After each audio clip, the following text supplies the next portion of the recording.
Friends, આ જે આપણે જે નકામી ગણાતી વસ્તુ હોય છે એને ફેંકી દેતા હોય છે, જેમ કે આપણે આ બોલપેનના ઢાંકણા છે, તો આને આપણે નકામી જાણી અને ફેંકી દઈએ છીએ. તો ફેંકવાની નથી, આપણને ઘણી રીતે ઉપયોગી થાય છે. તો આપણે કેવી રીતે ઉપયોગી થાય છે એ આપણે જોશું.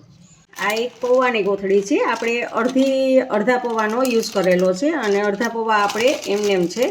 તો હવે આ ખુલ્લા છે, તો બગડે નહીં એ માટે આપણે આને આવી રીતે આમ કરશું અને આવી રીતે આમ કરી અને આ ક્લિપને અહીંયા ભરાવી દેવાની છે. જુઓ, આ તમારું પેક થઈ જશે એકદમ. પાછું અંદર હવા પણ નહીં જાય અને કોઈ જીવજંતુ પણ નહીં જાય અને સારી રીતે ક્યાંય ઢોળાશે પણ નહીં. આડાવડું થશે તો ને જુઓ તમે, આપણે ઊંધું પણ કરી જોઈએ.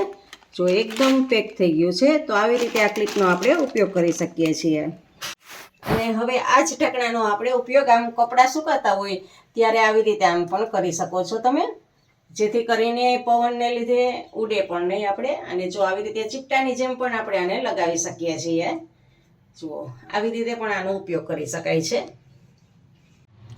હવે આ જ ક્લિપનો આપણે એક ત્રીજી વખત ઉપયોગ કરીએ કે કેવી રીતે કરવો. તો જો બાળકો હોમવર્ક કરતા હોય અને ઉપર પંખો ચાલુ હોય તો પાના ઉડી જતા હોય છે, તો બંને સાઈડ આપણે નીચેની સાઈડ આવી રીતે આ ભરાવી દેવાનું છે, જેથી પાના પણ નહીં ઉડે અને હોમવર્ક કરવામાં પણ સરસ ઈજી રહેશે. એકય પાનું ઉઠલશે નહીં. તો આવી રીતે આમાંને ઉપયોગ કરી શકો છો.